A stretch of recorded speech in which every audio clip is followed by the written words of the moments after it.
अस्सलाम वालेकुम स्टूडेंट्स, कैसे हैं? खैरियत से हैं? ठीक ठाक हैं? अच्छा तो जी मैं इंटर के जो है 3 लेक्चर्स डिलीवर कर चुका हूँ। 2 फ़िज़िक्स के और 1 कल केमिस्ट्री का अपलोड हो गया है।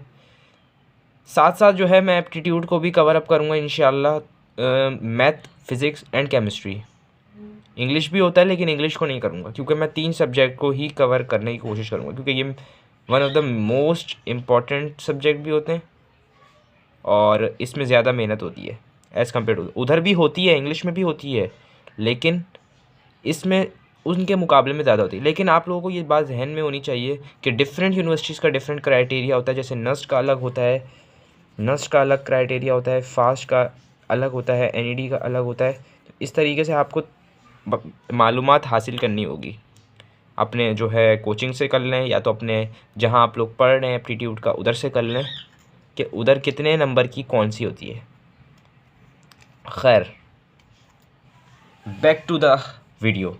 अच्छा तो आज मैं आप लोगों को लिमिट्स टॉपिक पढ़ाऊँगा इंशाल्लाह, जो कि क्लास 12 का टॉपिक है। ये one of the most important topic है। मैं जैसा कि हर वीडियो में कहता हूँ वन ऑफ द मोस्ट, तो ये भी एक इम्पॉर्टेंट टॉपिक है। इसमें कुछ चीज़ें हैं, कुछ सवाल आज हम सॉल्व करेंगे। डेरिवेटिव किस तरह लेते हैं, लिमिट किस तरीके से अप्लाई करते हैं, प्रॉपर्टीज़ कौन कौन सी होती हैं। लेकिन इसके लिए आपको डेरिवेटिव आना ज़रूरी है। डेरिवेटिव के बगैर जो है लिमिट बहुत अधूरी सी रह जाती है। तो डेरिवेटिव पहले सीखो, फिर जो है लिमिट्स अप्लाई करो, लिमिट वाले करो। तो बिस्मिल्लाहिर्रहमानिर्रहीम, शुरू करते हैं हम लोग आज की क्लास को। सबसे पहले हमें ये जानना ज़रूरी है कि लिमिट्स होते क्या हैं। What is limits? लिमिट्स से आपके दिमाग में क्या चीज़ आती है? तो लिमिट से भाई मुराद आती है एक हद। हद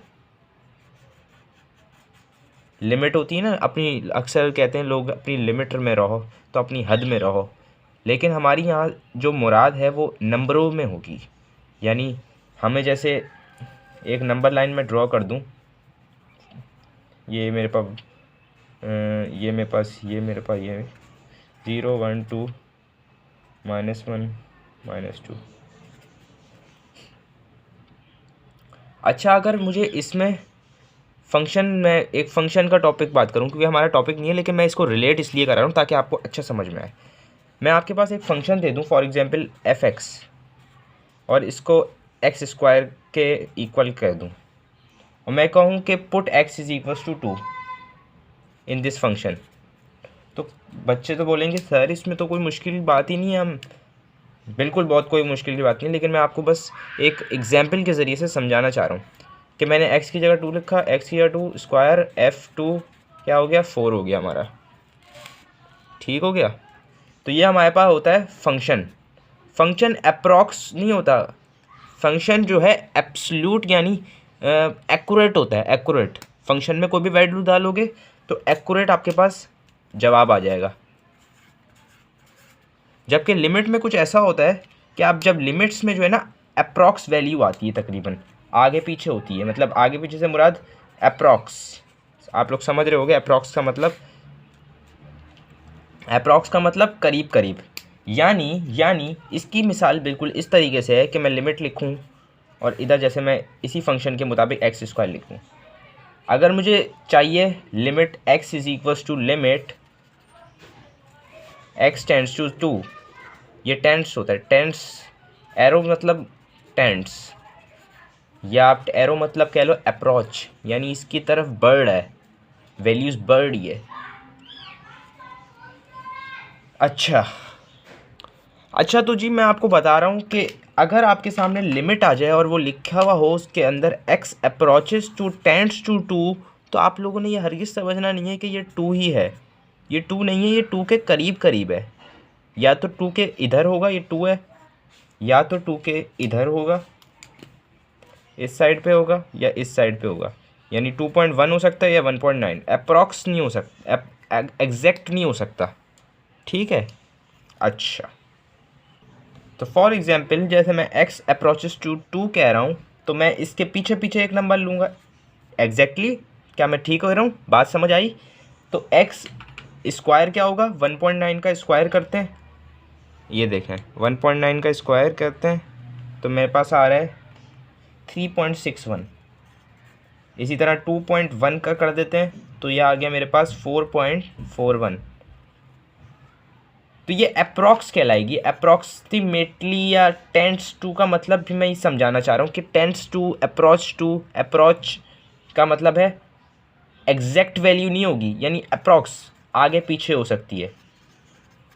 लिमिट का मतलब ये होता है हमारी इस ज़मान में। और लिमिट की जो है बाकी भी बहुत सारी इम्प्लीमेंटेशन हैं जो कि आप चैट जीपीटी से सर्च कर सकते हैं कि व्हाट इज़ द एप्लीकेशन और implementation of limits in our daily life, in our companies, in our market places etcetera. अच्छा तो जी, मैंने यहाँ लिखा है famous 8 cases that you must know, यानी आपको ये 8 केसेस ज़रूर पता होने चाहिए अगर आप लिमिट एप्टीट्यूड का यह सॉल्व कर रहे हैं। तो एप्टीट्यूड के लिए ये बहुत ज़्यादा फ़ायदेमंद आपको देगा। ये एक ट्रिक है। क्या ट्रिक है भाई? 8 केसेस कौन से हैं भाई? 8 केसेस वो हैं अगर आपके पास लिमिट अप्लाई करने के बाद, लिमिट अप्लाई करना आती है ना, जैसे x टेंड्स टू 2 है तो पुट करेंगे आप x की जगह। तो अगर आपके पास इस तरीके की फॉर्म, इस तरीके की कंडीशन आ जाए, इस तरीके की सूरत हाल बन जाए 0/0 या इन्फिनिटी अपॉन इन्फिनिटी या इन्फिनिटी से लेके माइनस इन्फिनिटी तक, इन्फिनिटी मल्टीप्लाई ज़ीरो, इन्फिनिटी 1 की पावर इन्फिनिटी, 0 की पावर इन्फिनिटी, इन्फिनिटी की पावर 0, कितनी हो गई? 3 3 6 7। अभी एक और भी है। अच्छा सॉरी स्टूडेंट्स, ये थोड़ा सा कैमरा हमारा हिल गया था। तो ये मैंने आप लोगों के सामने 8 केसेस लिख दिए हैं, 8 केसेस लिख दिए हैं। यानी इस तरीके की सूरत हाल आ जाए तो आपने क्या करना होता है, आपने बहुत ही आसानी से एल हॉस्पिटल कह लो या एल हॉस्पिटल रूल अप्लाई करना होता है। समझ गए ना? कोई मसले की बात, कोई परेशानी की बात, कोई मसले की बात। अब आप में से बहुत से बच्चे कहेंगे सर आपने तो बताया ही नहीं कि एल हॉस्पिटल रूल क्या होता है। तो बेटा मैं आपको बता देता हूँ कि एल हॉस्पिटल रूल क्या होता है और इसको किस तरीके से अप्लाई करते हैं। चलो आ जाओ, ये तो बात समझ लग गई ना कि इन 8 केसेस में से अगर कोई एक भी केसेस बन जाए तो आप पहले क्या करोगे? सबसे पहला काम एल हॉस्पिटल रूल अप्लाई करोगे। ये आप लोग याद रख लो, यानी लिख लो अपने पास कहीं। ठीक हो गया मेरा बच्चा, मेरे दोस्त? चल अच्छा तो जी, ये मैंने एल हॉस्पिटल रूल उर्दू में आपको बता दिए कि यह एल हॉस्पिटल रूल किस तरीके से अप्लाई होता है। एल हॉस्पिटल रूल कहता है कि ऊपर वाली टर्म पर अलग डेरिवेटिव और नीचे वाली टर्म पर अलग डेरिवेटिव। कैसे? अभी बता देते हैं आपको। अब तो ये मैंने आपके सामने एक अपनी ही उससे जो है एक क्वेश्चन बना दिया है कि डेरिवेटिव किस तरीके से लेंगे। सीख लीजिए अगर किसी को डेरिवेटिव का तरीक़ेकार नहीं पता। 3 चीज़ें जानना बहुत ज़रूरी हैं कि x का डेरिवेटिव क्या होता है और कांस्टेंट का डेरिवेटिव क्या होता है, यानी कांस्टेंट को किससे शो करें? c से कर देता हूँ।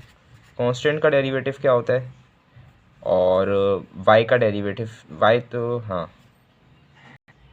अच्छा तो स्टूडेंट्स, x का डेरिवेटिव, कांस्टेंट का डेरिवेटिव और हमें एक्सपोनेंट का डेरिवेटिव याद रखना है। सर अब कैसे याद रखें? बेटा तो थोड़ा सा पढ़ते रहोगे ना, लिखते रहोगे, इंशाल्लाह हो जाएगी, कोई मसले की बात नहीं है। फिर भी आप मुझे देखोगे ना, आप सवालों में मैं यूज़ करूँगा इन चीज़ों को, डेरिवेटिव लेने को, x का, कांस्टेंट का, एक्सपोनेंट का, तो खुद ही आपको समझ लग जाएगी। x का डेरिवेटिव याद रखो हमेशा 1 होता है, ठीक है। कांस्टेंट का डेरिवेटिव 0 होता है और एक्सपोनेंट का डेरिवेटिव पावर -1, पावर -1। कोई मसले की बात, कोई परेशानी की बात? अच्छा ये लो। अच्छा आप जाते हैं डेरिवेटिव लेना, क्योंकि आपको ये एप्टीट्यूड में तो नहीं लिखना होता, इसलिए आपको ये चीज़ इंटर में लिखनी होती है। Differentiate with respect to anything. X से कर रहे हो तो एक्स से, वाई से कर रहे हो वाई से, एनी वेरिएबल। मैं एक्स लिख देता हूँ, लेकिन ये सिर्फ आपने इंटर में लिखना है। एप्टीट्यूड में इसको लिखने की कोई ज़रूरत ही नहीं है। एप्टीट्यूड में तो ये भी लिखने की ज़रूरत नहीं है, D by D x of 2x D by D x of 1। अभी मैं समझाता हूँ कि क्या कर रहा हूँ मैं। D by D x of 2x D by D x of 1। मैंने जो है सिंपली डेरिवेटिव अप्लाई कर दिया। किसके रिस्पेक्ट से? x के रिस्पेक्ट से, क्योंकि हमारे पास x था इसलिए मैंने x के रिस्पेक्ट से कर दिया। इसमें कोई मसले की बात, कोई परेशानी की बात? ठीक है। अब मैं आपको बताता हूँ क्या 2 क्या चीज़ है, कांस्टेंट है, वेरिएबल है या एक्सपोनेंट है। हर बच्चा की आवाज़ एक होगी। मैं कह रहा हूँ मेरे स्टूडेंट्स को तो मुझे पता है कि एक आवाज़ होगी कि सर ये कांस्टेंट है। बिल्कुल सही। कांस्टेंट को हमेशा बाहर लिख दो। इस तरीके की कोई भी सूरत हाल हो ना, वेरिएबल कांस्टेंट साथ हो तो कांस्टेंट बाहर लिखो। अब D by D x of x कर दो। और ये क्या चीज़ है, कांस्टेंट है या वेरिएबल है? अरे सर आप कैसी बातें कर रही हैं, तो सर कांस्टेंट है। तो वही तो बेटा, मैं आपसे इसलिए पूछता हूँ ताकि आप लोग बोलो और आपको याद हो जाए। ठीक हो गया? तो मैंने क्या बताया था, कांस्टेंट का डेरिवेटिव क्या होता है? डेरिवेटिव क्या होता है? 0 होता है। तो 0 लिख दो। 2x वो एक सिस्टम, 2 बाहर, D by D x of x plus 1 का डेरिवेटिव 0, 2 बाहर। ऐसे ही x का डेरिवेटिव मैंने क्या बताया था आपको, 1 होता है, 1 लिख दो। 0 अब लिखने की ज़रूरत नहीं है।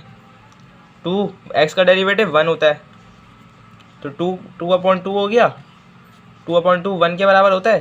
तो ये हमारा आंसर हो गया। ये मैंने डिफ्रेंशिएट करना बताया है, अभी लिमिट लेना नहीं बताया कि लिमिट वाले क्वेश्चन किस तरह होंगे।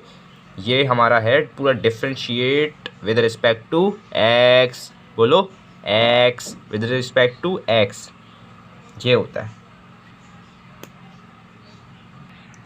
अच्छा तो स्टूडेंट्स मैंने आपके सामने ये लिमिट लिख दी है, लिमिट वाला क्वेश्चन एक लिख दिया है, इधर 0 आएगा। बिल्कुल आसान, बहुत ही आसान, बच्चों वाला यार, कुछ भी नहीं है यार, कुछ है ही नहीं है, समझो बहुत ही इजी है।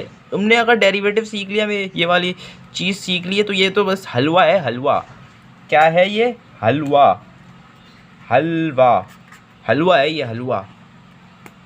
अच्छा जी सर आप इतनी ऐसे कैसे कह सकते हैं हलवा है? अब आप देख लो खुद ही, लिमिट वाला क्वेश्चन कभी भी आ जाए, ये लिमिट वाला क्वेश्चन है, एक ही कराऊंगा इंशाल्लाह। खुद x अप्रोचेस टू 0 वाले आप सारे खुद ही कर लोगे।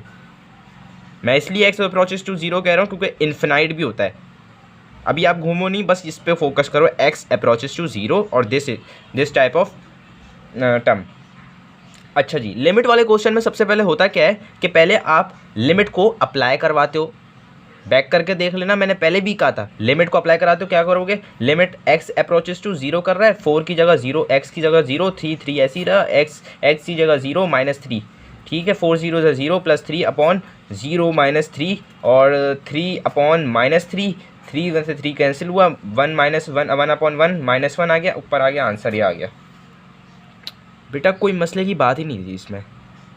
अच्छा तो एक मेरे शागिर्द को क्वेश्चन हो सकता है कि सर आप तो कह रहे थे कि डेरिवेटिव लेते हैं। बेटा आपने पूरी बात नहीं सुनी। मैंने ये कहा था कि डेरिवेटिव आप तब लोगे जब आपके पास फेमस 8 केसेस बन जाएं लिमिट वाले क्वेश्चंस में। लिमिट वाले क्वेश्चंस में आप डेरिवेटिव तब लोगे जब फेमस 8 केसेस बन जाएं। तो यानी आप डेरिवेटिव का मतलब है हम एल हॉपिटल रूल अप्लाई करवाओगे। एल हॉपिटल रूल क्या कहता है? एल हॉपिटल रूल कहता है ऊपर वाली टर्म पर अलग डेरिवेटिव और नीचे वाली टर्म पर अलग डेरिवेटिव लो।